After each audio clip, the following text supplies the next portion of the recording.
Hello दोस्तों, स्वागत है आपका हमारे चैनल पर एक और धमाकेदार वीडियो में। आज की कहानी बहुत ही रोमांचक और रोंगटे खड़े कर देने वाली है। आज हम देखेंगे कि कैसे कुछ दोस्तों का एक मज़ेदार वेकेशन और फन टाइम अचानक एक बेहद खतरनाक और जानलेवा मुसीबत में बदल जाता है। तो चलिए बिना किसी देरी के शुरू करते हैं इस खौफनाक सफ़र को। कहानी की शुरुआत साउथ एशिया के घने और गहरे जंगलों से होती है। यहाँ पर एक बड़ा बिजनेसमैन एक आलीशान होटल बनाने की तैयारी कर रहा है। इसी सिलसिले में जंगल के पेड़ काटे जा रहे हैं। एक वर्कर अपनी क्रेन मशीन से पेड़ों को काट रहा होता है। तभी अचानक उसकी नज़र जंगल के बीच एक अजीब और भयानक दिखने वाले जीव पर पड़ती है। वो घबराकर अपना काम रोक देता है और उस जीव को ध्यान से देखने की कोशिश करता है। लेकिन तभी उसके बाकी साथी वहाँ आते हैं और उससे कहते हैं कि काम मत रोको, हम पहले ही बहुत लेट हो चुके हैं।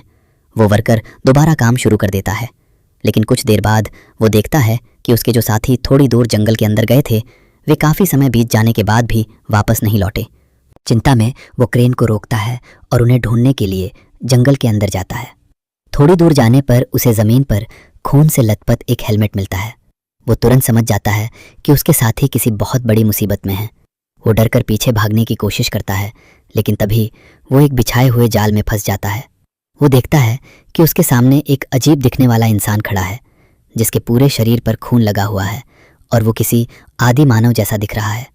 वर्कर समझ जाता है कि इसी ने उसके दोस्तों को मारा है। इससे पहले कि वो कुछ कर पाता, वो जंगली इंसान उस पर भी हमला कर देता है। इसके बाद कहानी में 4 दोस्तों की एंट्री होती है।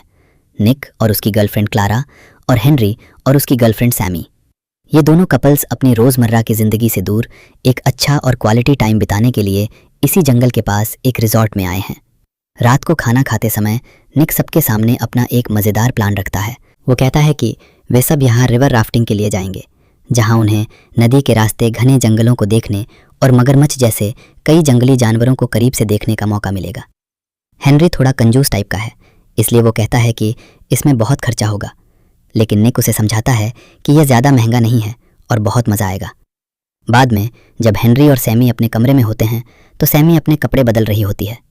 हेनरी चिढ़कर सैमी से कहता है कि निक अमीर है, इसलिए वो हमेशा मुझे नीचा दिखाने की कोशिश करता है। लेकिन सैमी उसे समझाती है कि निक तुम्हारा पुराना दोस्त है, उस पर ऐसा शक मत करो। अगली सुबह चारों दोस्त नदी के किनारे पहुंचते हैं और अपने राफ्टिंग गाइड का इंतज़ार करते हैं। गाइड वहां आता है और उन्हें राफ्टिंग की ट्रेनिंग देना शुरू करता है। वो सबको सेफ्टी के लिए लाइफ जैकेट्स देता है। इसके बाद गाइड उनसे उनके मोबाइल फ़ोन मांगता है, क्योंकि जंगल में आगे कोई नेटवर्क नहीं है। सब अपने फ़ोन दे देते हैं, लेकिन हेनरी चालाकी से अपना फ़ोन छुपा लेता है और गाइड को नहीं देता। गाइड बताता है कि राफ्टिंग बोट में सिर्फ 2 ही सीटें हैं, इसलिए सब अपने अपने पार्टनर्स के साथ बैठें। वे सब खूबसूरत नज़ारों के बीच बोटिंग का मज़ा लेते हुए आगे बढ़ते हैं। सैमी को वहाँ की शांति बहुत पसंद आती है। वो गाइड से बातचीत शुरू करती है और पूछती है कि वो कब से ये काम कर रहा है। गाइड एक उदास कहानी सुनाता है। वो कहता है कि ये उसके पिता का काम था और वो बचपन में कभी कभी उनके साथ आता था, लेकिन एक दिन उसके पिता इसी जंगल में गए और कभी वापस नहीं लौटे। उनके गायब होने के बाद से वो ये काम कर रहा है। वो आगे बताता है कि कुछ समय पहले उसे जंगल में अपने पिता का बैग और उनके कंकाल मिले थे। ये सुनकर चारों दोस्त डर जाते हैं। वे पूछते हैं कि ऐसा किसने किया होगा। गाइड बताता है कि इस इलाके में एक अफवाह है कि यहाँ एक आदिम और आदमखोर कबीला रहता है जो इंसानों को मार कर खा जाता है, हालांकि उसने खुद उन्हें कभी नहीं देखा। ये सुनकर सब बहुत डर जाते हैं। इसी बीच क्लारा की तबीयत खराब हो जाती है और उसे उल्टी होने लगती है, जो निक को बिल्कुल पसंद नहीं आता। दूसरी तरफ कहानी में 2 बाइकर्स दिखाए जाते हैं जो उसी जंगल के पास के रास्तों पर एडवेंचर बाइकिंग का मजा ले रहे हैं। वे अपनी इस राइड को सोशल मीडिया पर लाइव स्ट्रीम कर रहे थे और हज़ारों व्यूअर्स उन्हें देख रहे थे। चलते चलते उनके सामने एक नो एंट्री का बोर्ड आता है। वे अपने व्यूअर्स से पूछते हैं कि क्या उन्हें अंदर जाना चाहिए। व्यूअर्स के उकसाने पर वे नियमों को तोड़कर जंगल के प्रतिबंधित इलाके में घुस जाते हैं। वे तेज स्पीड में बाइक चला रहे होते हैं कि तभी अचानक रास्ते में बंधा एक धारदार रस्सा एक बाइकर की गर्दन पर आकर लगता है। उसकी साथी लड़की मैक्सी भी बाइक से गिर जाती है। जब वो घबराकर अपना हेलमेट उतारती है तो देखती है कि कोई उसके बॉयफ्रेंड की लाश को घसीट कर ले जा रहा है। पहले उसे लगता है कि यह कोई प्रैंक है, लेकिन जब वो हर तरफ खून बिखरा देखती है तो डर के मारे चीख पड़ती है। अपनी जान बचाने के लिए वो जंगल में भागती है और एक गुफा के अंदर छिप जाती है, लेकिन ये उसकी सबसे बड़ी भूल थी। गुफा के अंदर नेटवर्क न होने के बावजूद वो अपने फ़ोन पर रोते हुए अपनी माँ के लिए एक आखिरी वीडियो मैसेज रिकॉर्ड करती है। तभी दीवार पर एक भयानक परछाई दिखाई देती है और वो जंगली आदमखोर मैक्सी पर हमला करके उसे बेरहमी से मार डालता है। वापस नदी के किनारे चारों दोस्त और गाइड आराम कर रहे हैं। सैमी को इन डरावनी कहानियों में बहुत दिलचस्पी थी, इसलिए वो गाइड से और बातें पूछती है। गाइड आदमखोरों के बारे में एक बेहद खौफनाक सच बताता है। वो कहता है कि वे आदमखोर अपने शिकार को तुरंत नहीं मारते, क्योंकि उनके पास खाने को फ्रेश रखने के लिए कोई फ्रिज या स्टोरेज सिस्टम नहीं होता। इसलिए वे इंसानों के शरीर के अंगों को धीरे धीरे जिंदा रहते हुए ही काटते हैं, ताकि मांस सड़ने न पाए। यही नहीं, वे शिकार के घुटने तोड़कर उन्हें जंगल में छोड़ देते हैं, ताकि उनके छोटे बच्चे इंसानों का शिकार करने की कला सीख सकें। गाइड बताता है कि एक बार एक वर्कर वहां से किसी तरह भागने में कामयाब रहा था और उसी ने अस्पताल में इलाज के दौरान लोगों को ये बात बताई थी। हालांकि किसी ने उसकी बात पर यकीन नहीं किया, लेकिन गाइड कहता है कि मुझे यकीन है और मैं यहाँ अपने पिता की मौत का बदला लेने के मिशन पर हूँ। तभी हेनरी वहाँ आता है। अपनी गर्लफ्रेंड सैमी को गाइड के साथ हंसकर बातें करते देख वो जलन से भर जाता है। वो गुस्से में सैमी को सोने के लिए चलने को कहता है और सैमी उसके साथ चली जाती है। रात के अंधेरे में क्लारा वॉशरूम जाने के लिए अपनी टेंट से बाहर निकलती है। तभी पीछे से कोई उसे दबोच लेता है, लेकिन वो कोई आदमखोर नहीं बल्कि हेनरी था। यहाँ एक बड़ा ट्विस्ट सामने आता है। हेनरी और क्लारा अपने अपने पार्टनर्स सैमी और निक को धोखा दे रहे थे और उनका आपस में अफेयर चल रहा था। क्लारा इस धोखे से परेशान है और हेनरी से कहती है कि वो सबको सच बताना चाहती है, लेकिन हेनरी का प्लान कुछ और ही है। वो बताता है कि सैमी का पिता बहुत अमीर है। वो पहले सैमी से शादी करेगा, फिर उसे तलाक देकर उसकी सारी प्रॉपर्टी हड़प लेगा और उसके बाद वो और क्लारा शादी करके ऐश करेंगे। क्लारा को ये बात पसंद नहीं आती और वो गुस्से में वहां से चली जाती है। लेकिन ट्विस्ट यहीं खत्म नहीं होता। सैमी और निक बे उस वक्त जाग रहे थे। उन्होंने हेनरी और क्लारा की सारी बातें सुन ली थी, लेकिन वे हैरान नहीं थे, क्योंकि उन्हें इस अफेयर के बारे में पहले से ही सब पता था। अगली सुबह सब लोग ट्रैकिंग पर जाने के लिए इकट्ठा होते हैं, लेकिन निक गायब था। गाइड बताता है कि निक सुबह ही अपना बैग और सारे फ़ोन लेकर कहीं चला गया है। बिना समय गवाए बाकी तीनों लोग निक को ढूंढने और ट्रैकिंग के लिए निकल पड़ते हैं। रास्ते में उन्हें वही गुफा दिखाई देती है जहां मैक्सी छुपी थी। उन्हें लगता है कि निक शायद इसके अंदर हो सकता है, लेकिन गाइड उस गुफा के अंदर जाने से साफ मना कर देता है।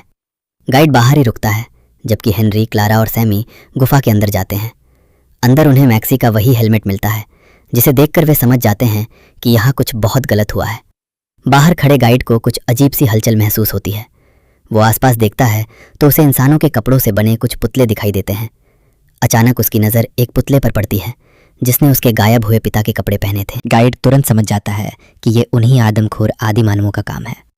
तभी एक आदि मानव उस पर हमला कर देता है। गाइड अपनी जान बचाकर नदी की तरफ भागता है और बोट पर चढ़ने की कोशिश करता है, लेकिन तभी पानी के अंदर से एक और आदमखोर निकलता है और पलक झपकते ही गाइड का गला काटकर उसे मार डालता है। दूसरी तरफ गुफा के अंदर तीनों दोस्तों के सामने अचानक निक आ जाता है। वे निक से पूछते हैं कि वो सुबह सुबह सबको छोड़कर कहाँ चला गया था। निक बहाना बनाता है कि उसे रात को नींद नहीं आ रही थी, इसलिए वो जंगल में घूमने निकल गया और इस गुफा तक पहुंच गया। हेनरी और क्लारा ये सुनकर अंदर ही अंदर डर जाते हैं, क्योंकि उन्हें शक था कि निक ने रात को उनकी सारी बातें सुन ली हैं। तभी निक तंज कसते हुए हेनरी और क्लारा के अफेयर की बात छेड़ देता है। दोनों के बीच बहस शुरू हो जाती है। इसी बीच क्लारा उन्हें चिल्लाकर रोकती है और बताती है कि बाहर गाइड गायब है। उन्हें लगता है कि गाइड उन्हें छोड़कर भाग गया है, इसलिए वे खुद ही होटल वापस लौटने का फैसला करते हैं। रास्ते में नदी के पास उन्हें गाइड की बोट मिलती है, जो खून से लथपथ थी, और तभी उनके सामने एक ऐसा भयानक मंजर आता है जिसे देखकर उनकी रूह कांप जाती है। क्लारा देखती है कि सामने एक बर्तन में कुछ उबल रहा है। वो और कुछ नहीं बल्कि उनके गाइड का कटा हुआ सिर था। ये देखकर चारों डर के मारे बेतहाशा भागने लगते हैं। रास्ते में एक बहुत बड़ा गिरा हुआ पेड़ उनका रास्ता रोक देता है। जैसे ही वे उस पेड़ के ऊपर से पार होने की कोशिश करते हैं, पानी में से एक आदमखोर निकलकर उन पर हमला कर देता है। हेनरी उस ताकतवर आदमखोर से लड़ने की कोशिश करता है, लेकिन कमजोर पड़ जाता है। तभी क्लारा पीछे से आदमखोर पर पत्थर से वार करती है और हेनरी मौका देखकर अपने पास छुपाए चाकू को आदमखोर के सीने में घोंप देता है। वो आदमखोर वहीं मर जाता है। तभी कबीले का दूसरा आदमखोर अपने साथी की ये हालत देख लेता है।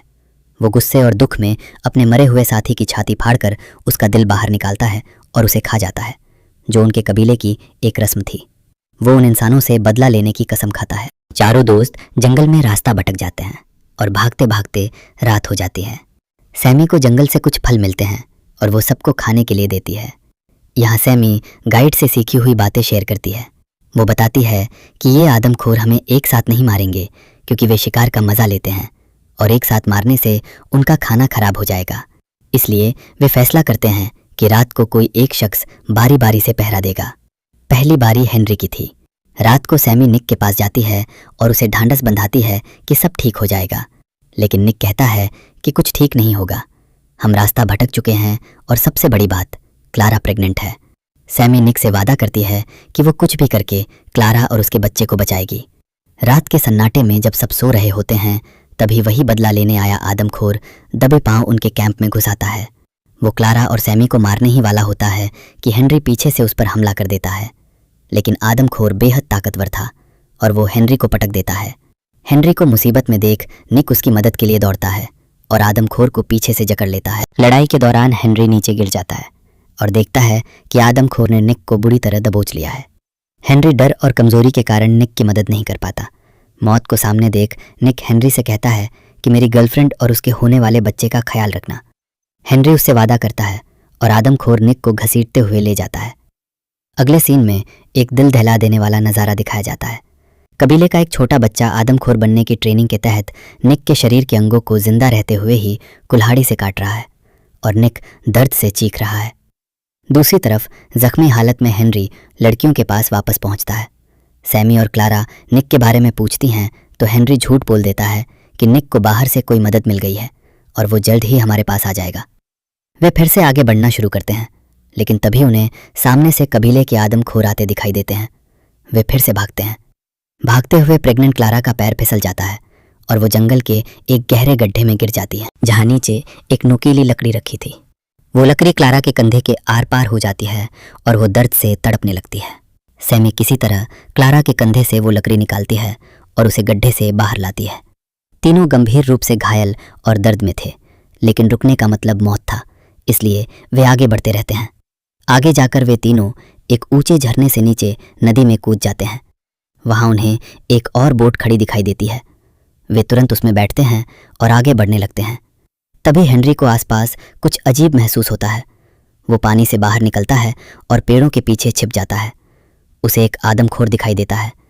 हेनरी उस पर सरप्राइज अटैक करता है, लेकिन कमज़ोर होने के कारण आदमखोर उसे दबोच लेता है और एक रस्सी से पेड़ पर लटका देता है। वो आदमखोर बोट में बैठी लड़कियों को मारने के लिए आगे बढ़ता है, लेकिन हेनरी हार नहीं मानता। वो तड़पते हुए किसी तरह अपने पास छुपे चाकू तक पहुंचता है, रस्सी को काटता है और नीचे गिरकर आदमखोर पर दोबारा हमला करता है। वो फिर से कमज़ोर पड़ रहा था, लेकिन तभी उसे अपने दोस्त निक का चेहरा याद आता है और उसने जो वादा किया था वो याद आता है।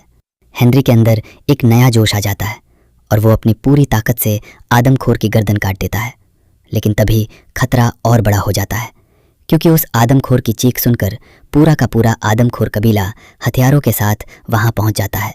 हेनरी समझ जाता है कि अब उन सब का बचना नामुमकिन है। वो एक बड़ा और आखिरी फैसला लेता है। वो क्लारा और सैमी से कहता है कि तुम दोनों बोट लेकर यहाँ से तुरंत भाग जाओ। हेनरी अकेले ही उस पूरे कबीले के सामने खड़ा हो जाता है और उनसे लड़ने लगता है। वो बहादुरी से लड़ता है, लेकिन आदमखोरों की संख्या ज्यादा होने के कारण वे सब मिलकर हेनरी को मार डालते हैं।